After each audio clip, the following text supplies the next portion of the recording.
O coração sempre foi um símbolo em muitas culturas, talvez em todas, né? Em relação. Em todas, sempre houve, né, esse símbolo do coração, mas mais especificamente trazendo para o símbolo do centro do ser humano, como é esse órgão central, esse órgão que está relacionado com vamos dizer assim, a comunicação de todos os elementos, uma vez que ele relaciona, ou ele tem essa capacidade de impulsionar, né, os fluidos, né, o sangue para todo o corpo, né, e justamente ele faz esse trabalho. E esse centro do coração como um elemento que une e reúne, né, concentra todas as forças, sempre foi percebido por todas as culturas como esse próprio centro de consciência do ser humano, né?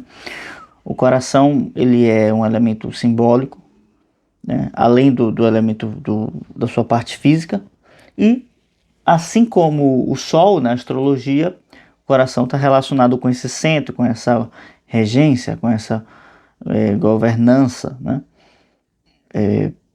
Porque se a cabeça é tida como o centro humano da inteligência, onde se projeta as coisas e onde as faculdades superiores se encontram, né?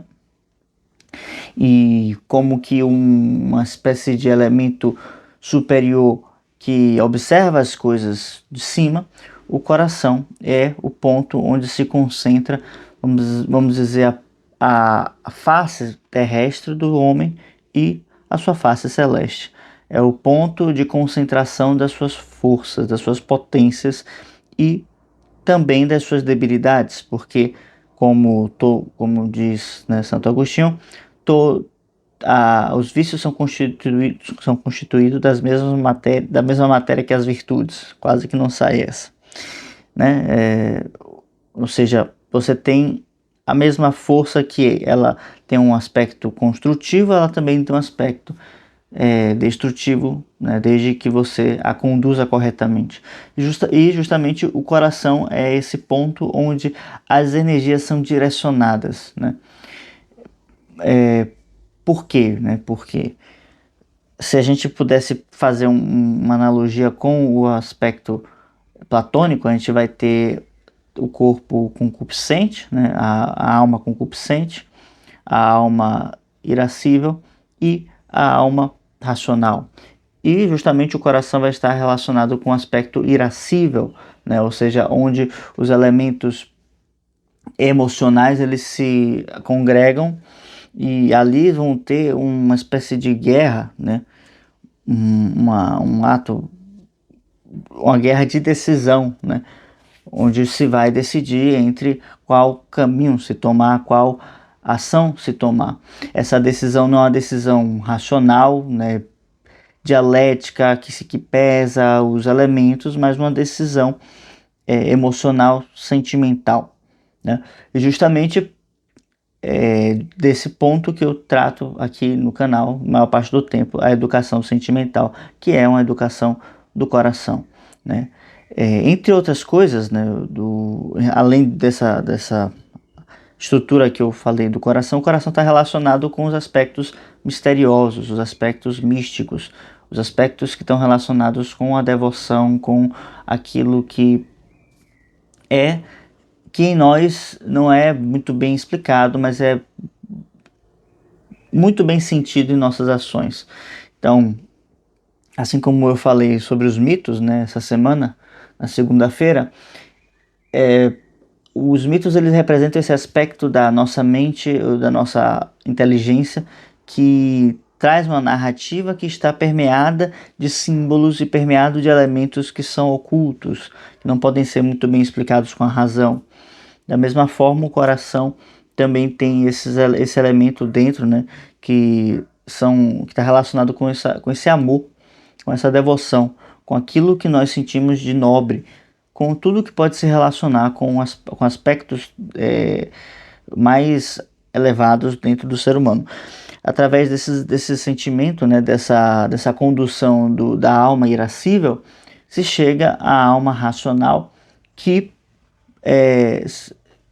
o melhor seria dizer que se congregam, se harmonizam a alma racional e a alma irascível, para que se possa atingir a inteligência, né? Uma vez que a inteligência é esse aspecto em nós que compartilhamos com o divino, né? Com os deuses. Vamos dizer assim, a esfera humana que toca o aspecto divino. E por isso está, né, tudo que está na inteligência, tudo que existe no mundo está de alguma forma na inteligência, e a inteligência é o plano onde todos os seres, todas as formas, todas as potências se encontram, tá? Mas aí, né, fazer esse pequeno preâmbulo para falar sobre a linguagem do coração, porque aqui, entre outras coisas, aqui no canal falamos sobre a linguagem, porque a poesia, que é um dos focos aqui, né, é um elemento que trabalha muito a linguagem, e o treino, né, que fazemos em poesia para buscar uma melhor cadência, uma melhor escolha de palavras, uma melhor sonoridade para que as coisas casem bem, fluam bem, né? Soem mais redondas, mais lisas, mais suaves ou mais ásperas, né? A partir dos fonemas que escolhemos, né? Então, percebe-se que uma, a poesia, enquanto arte, vai trabalhar com os sons não somente no seu significado logóico inteligente, mas também no seu aspecto sensível, né? Então ele vai trazer uma sinestesia, né, para o som, e o som pode soar mais, né, mais airado ou mais contido, né? Mais para dentro, mais nasal também, né? Então, tudo vai constituir o corpo da poesia, em que vai trazer outros elementos para poder libertar em nós a linguagem do coração, né?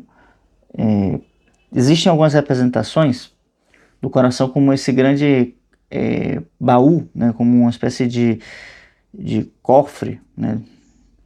E agora eu não vou lembrar exatamente onde, mas há justamente um coração com um cadeado, né? Eu não sei onde foi que eu vi isso agora, mas justamente há que se libertar o coração para que ele possa falar. E isso permite uma série de elementos que libertam em nós uma potência muito grande. E por isso eu defendo aqui a educação sentimental, porque muitas das coisas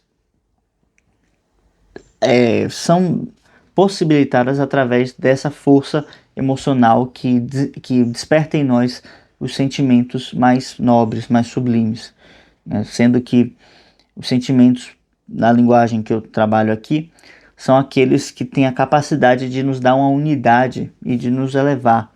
Não é simplesmente qualquer coisa que eu estou sentindo. Então, não é, eu tenho um rompante de ira, isso não pode ser considerado um sentimento, nem um estado de melancolia, uma tristeza vulgar, ou também uma euforia doida, né? Ou seja, a pessoa está deslocada e isso é considerado alegre ou feliz. Não se trata disso, mas o sentimento ele vai sempre nos levar para uma sensação de plenitude, uma sensação de dever cumprido, uma sensação de que estamos agindo conforme o bem, né? Há um bem a ser cumprido. Então, há essa plenitude, né, de uma espécie de graça, né? Uma coisa, algo corretamente feito e uma lei cumprida, né? Uma lei tomada ou estabelecida, né? E justamente essa liberdade, ela é difícil de ser alcançada, né? É difícil de se falar com o coração, é difícil de atingir essa linguagem do coração, porque vivemos hoje, talvez sempre, mas hoje é pior um pouco, eu penso. Vivemos em um mundo que está permeado de máscaras e é difícil ser autêntico, né? E para uns é mais difícil do que para outros, inclusive, uma vez que, por exemplo, alguns fatores são inibitórios, né? No caso, estou aqui conversando com você através dessa câmera. Para mim, falar com a câmera é muito estranho ainda, né? Na verdade, falar em público sempre foi uma coisa difícil e isso sempre travou, né, as minhas intenções. E justamente o trabalho que eu faço aqui no canal tem um esforço nesse sentido também para poder me deixar cada vez mais solto, né? Não só na câmera, mas porque eu preciso trazer alguma coisa de útil, de válido para vocês. E visando isso, né, desde que eu comecei a dar aulas sobre filosofia e sobre outras coisas também, mas principalmente de filosofia, eu comecei a fazer um exercício, né? Eu percebi que, né, os meus pares, os meus amigos ficavam muito preocupados com, com o aspecto de dar aula em si. Eu também ficava muito preocupado com a estrutura que eu ia montar e de falar muitas coisas, de trazer muitas coisas, né, para poder não faltar nada no ensino e tudo. E eu percebi que muito disso era uma espécie de vaidade, né? Existia, claro, o interesse de que as coisas fossem corretamente transmitidas, corretamente passadas, mas muitas das vezes tinha aquela sensação do tipo, não posso fazer ou deixar uma lacuna no conhecimento dessa pessoa, né? E ainda que tivesse uma boa intenção nisso, no fundo parecia que tinha um pouco daquilo de que não pode ser eu a deixar essa lacuna, né? Tinha um pouco dessa visão, dessa mentalidade, que é uma mentalidade mesquinha, né? No fim das contas. Eu estou, na verdade, usando o outro como uma ferramenta para poder treinar algumas coisas, mas no fim eu não estou preocupado se ele está assimilando o que está o que eu estou transmitindo, né? Mas enfim, e para poder não ficar tão bitolado com essas coisas, eu comecei a fazer um exercício que me foi muito salutar, me foi muito proveitoso nesse tempo, nesses anos, né? Já tem um tempo que eu faço isso, que eu comecei a pensar o seguinte: eu vou manter uma rotina de estudos, né, normais. Quando tiver de fazer uma aula sobre um tema ou outro tema, eu vou revisar esse tema, né, caso precise, e, e vou transmitir. Mas se caso houver alguma coisa, alguma questão, alguma situação muito inesperada e eu não puder tocar no tema e dar uma aula de memória, né, eu vou fazer da mesma forma, porque eu vou estar ali com todo o meu coração. Eu vou estar ali de frente para a pessoa com a qual eu estou falando e eu vou buscar trazer o melhor que eu tenho.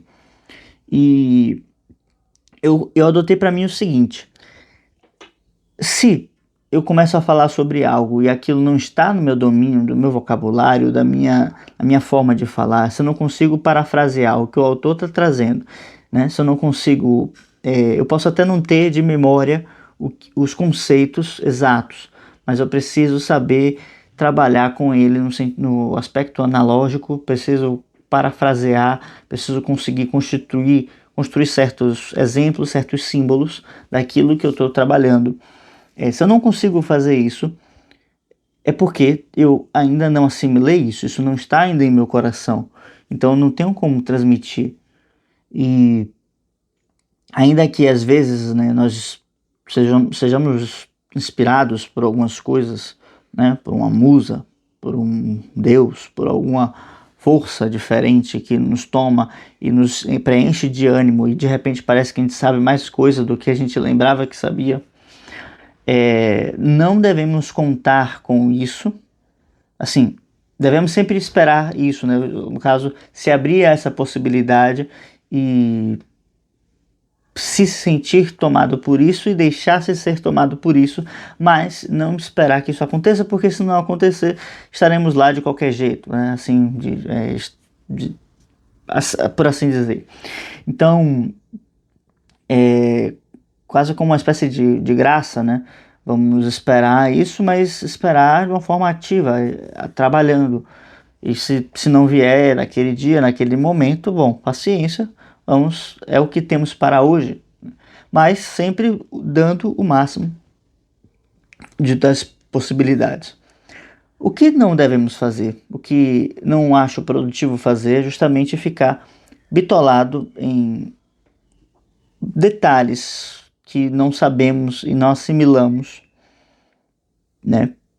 E ficar revisando isso loucamente para ministrar uma aula, porque do contrário, o que vai acabar acontecendo é que ainda que eu consiga lembrar de tudo e transmita tudo corretamente como está nos livros, isso não é uma transmissão verídica, isso não é uma linguagem, uma transmissão de coração, mas é simplesmente uma transmissão livresca, é um conteúdo que você poderia ter muito bem assumido, assimilado, se lesse o livro ou visse, sei lá, um vídeo no YouTube sobre o assunto, mas não vai ter ali o tempo de meditação, de reflexão, de vivência do professor e efetivamente não vai ter a, a alma dele ali, que é o que conta, né, no caso de alguém estar transmitindo uma aula, de alguém estar fazendo um trabalho de ensino, de instrução. No final das contas, o que conta é que estejamos vivos ali como um elo vivo de uma corrente que transmite uma sabedoria atemporal, né? E isso é assim desde os tempos de Platão, né? Platão vai falar coisas mais ou menos parecidas e vai dizer, por exemplo, justamente que o poeta ele é mais um de uma cadeia, de uma grande linhagem, né, de uma grande corrente, onde estaremos transmitindo. Mas para transmitir precisamos fazer parte desse elo. Em outras palavras, para transmitir, isso não pode simplesmente passar pela cabeça, mas precisa passar pelo coração. Porque o coração é esse centro onde se encontram os pensamentos e as ações. É o centro irascível que conduz nosso destino, no fim das contas, porque são nossas ações que vão determinar a qualidade daquilo que somos, né? Dentro dos ensinamentos hindus, da religião e da filosofia, a gente tem o conceito de karma, que trabalha com a ação, e justamente são as ações que moldam o nosso destino, né? Ainda que os pensamentos, ainda que os sentimentos e os ressentimentos, né, sejam partes importantes, eles culminam todos em uma ação e claro, né, conforme vamos moldando a mente, vamos mudando a ação. Então, é a ação num sentido metonímico, ou seja, é uma parte das nossas ações, porque vamos dizer que existe uma ação do pensamento, uma ação do sentimento, né, e uma ação física propriamente dita, tá? Então, tem uma frase, se não me engano, de Heráclito que diz que o caráter determina o destino do homem. E justamente o caráter ele está no nosso coração, ele é determinado pela força do nosso coração, da nossa alma, que conjuga esses elementos superiores com os elementos inferiores e busca entre eles fazer um equilíbrio, trazer um equilíbrio e uma harmonia através de um sentimento de amor, né, de devoção pelas coisas superiores e por um equilíbrio, né, e temperança para as coisas inferiores que nós temos que desenvolver na medida da nossa capacidade, do nosso esforço, da nossa ética, né, do nosso costume, tá? Então, a verdadeira linguagem, a mais alta linguagem, é a linguagem que fala com o coração, aquela que fala o que está, que perscuta, né, os mais profundos anseios da alma e é capaz de comunicar aquilo que é a verdadeira forma do ser humano, a sua verdadeira natureza, a sua verdadeira identidade. E justamente aqui no canal a gente trabalha a poesia, a filosofia, a literatura, justamente para poder desvelar isso, né? Revelar esses elementos e poder finalmente compreendê-los, assimilá-los e vivê-los como pessoas, né? E artistas que buscam isso, tá bem? Então fica aí a sugestão ou o relato, né? Como isso foi me tornando uma pessoa mais livre, mais autêntica ao longo do tempo, né? E buscando cada vez usar menos anotações, né? Apenas as que eram estritamente necessárias, porque você acaba por ficar muitas vezes bitolado a algumas coisas, né? Claro que existem aulas que são dadas com um script, com o acompanhamento de um livro, isso é outra coisa, mas falo quando se vai fazer uma aula em que você vá trazer já um tema, né, preparado, ou enfim, fale com o coração, busque trazer isso, né? Se não sabe, é melhor dizer que não sabe ou que tem limitações até aquele ponto, né? E isso vai tornar a sua vida mais leve e vai fazer com que você também busque saber depois, né? Até porque se você percebe que não sabe algo, percebe que sabe outro algo, né? Então há um ponto de saber e um ponto de ignorância, e vamos então agora preencher essas lacunas. E é isso. Fica aqui esse relato então. Eu espero que tenha sido útil para ti. Caso tenha gostado do vídeo, por favor, deixe um like, se inscreva no canal e deixe um comentário aqui, qualquer coisa. Até mais.